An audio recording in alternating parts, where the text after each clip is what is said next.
कार्तिक मास में स्नान, जागरण, दीपदान तथा तुलसी के पौधे की रक्षा करने वाले मनुष्य साक्षात भगवान विष्णु के समान होते हैं। कार्तिक मास में मंदिर में झाड़ू लगाने वाले, स्वास्तिक बनाने वाले तथा भगवान विष्णु की पूजा करने वाले मनुष्य जन्म मरण के चक्कर से छूट जाते हैं। मासों में उत्तम कार्तिक मास प्रारंभ हो गया है, जिसमें कि प्रत्येक दिन कथा श्रवण करना बहुत जरूरी होता है। तो आइए आज हम कार्तिक मास के द्वितीय अध्याय श्रवण करते हैं। कार्तिक मास महात्म्य कथा अध्याय 2। जय श्री कृष्णा भक्तों, राधे राधे। चैनल को अभी तक आपने सब्सक्राइब नहीं किया तो प्लीज़ चैनल को सब्सक्राइब कर लेंगे और वीडियो को अपने दोस्तों के साथ शेयर करेंगे ताकि वो भी पुण्य के भागी बने। क्योंकि कहते हैं कि कार्तिक मास में अगर आप स्नान नहीं करते हैं, दीपदान नहीं करते हैं, तुलसी पूजन नहीं करते हैं, तो भी अगर आप यह महात्म्य प्रतिदिन श्रवण करते हैं तो आपके बहुत से पापों का नाश होता है और पुण्य फल की प्राप्ति होती है। तो कथा प्रारंभ करते हैं। भगवान श्री कृष्ण आगे बोले, हे प्रिय, जब गुणवती को राक्षस द्वारा अपने पति एवं पिता के मारे जाने का समाचार मिला तो वह विलाप करने लगी। हा नाथ, हा पिता, मुझको त्याग कर तुम कहाँ चले गए? मैं अकेली स्त्री तुम्हारे बिना अब क्या करूँगी? अब मेरे भोजन, वस्त्र आदि की व्यवस्था कौन करेगा? घर में प्रेम पूर्वक मेरा पालन पोषण कौन करेगा? मैं कुछ भी नहीं कर सकती। मुझ विधवा की कौन रक्षा करेगा? मैं कहाँ जाऊँ? मेरे पास तो अब कोई ठिकाना भी नहीं रहा। इस प्रकार विलाप करते हुए गुणवती चक्कर खाकर धरती पर गिर पड़ी और बेहोश हो गई। बहुत देर बाद जब उसे होश आया तो वह पहले की भांति करुण विलाप करते हुए शोक सागर में डूब गई। कुछ समय के पश्चात जब वह संभली तो उसे ध्यान आया कि पिता और पति की मृत्यु के बाद मुझे उनकी क्रिया करनी चाहिए जिससे उनकी गति हो सके।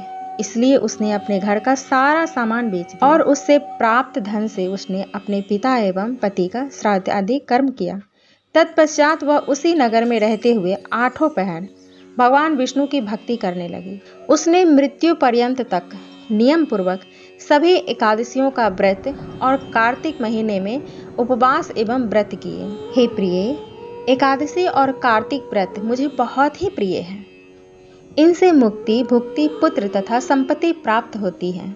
कार्तिक मास में जब तुला राशि पर सूर्य आता है तब ब्रह्म मुहूर्त में उठकर स्नान करने व व्रत व उपवास करने वाले मनुष्य मुझे बहुत प्रिय हैं, क्योंकि यदि उन्होंने पाप भी किए हों तो भी स्नान व व्रत के प्रभाव से उन्हें मोक्ष प्राप्त हो जाता है। कार्तिक में स्नान, जागरण, दीपदान तथा तुलसी के पौधे की रक्षा करने वाले मनुष्य साक्षात भगवान विष्णु के समान है। कार्तिक मास में मंदिर में झाड़ू लगाने वाले, स्वस्तिक बनाने वाले तथा भगवान विष्णु की पूजा करने वाले मनुष्य जन्म मरण के चक्कर से छूट जाते हैं। यह सुनकर गुणवती भी प्रतिवर्ष श्रद्धा पूर्वक कार्तिक का व्रत और भगवान विष्णु की पूजा करने लगे। हे प्रिय, एक बार उसे ज्वर हो गया और वह बहुत कमजोर भी हो गई। फिर भी वह किसी प्रकार गंगा स्नान के लिए चली गई। गंगा तक तो पहुंच गई, परंतु शीत के कारण वह बुरी तरह से कांप रही थी। इस कारण वह शिथिल हो गई।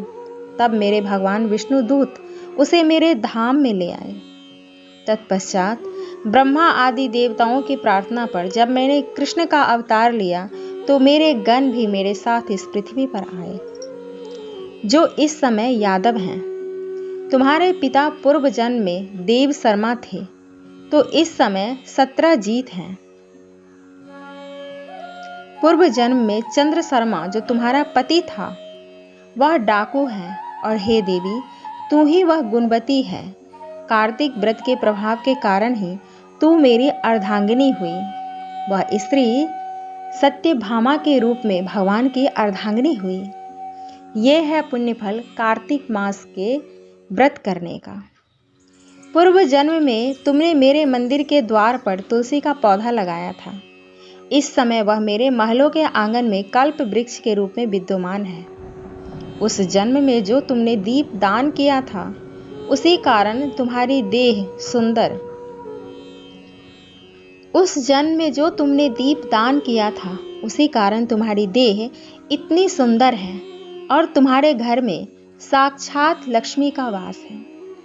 चूंकि तुमने पूर्व जन्म में अपने सभी व्रतों का फल पति स्वरूप विष्णु को अर्पित किया था, उसी के प्रभाव से इस जन्म में तुम मेरी प्रिय पत्नी हुई।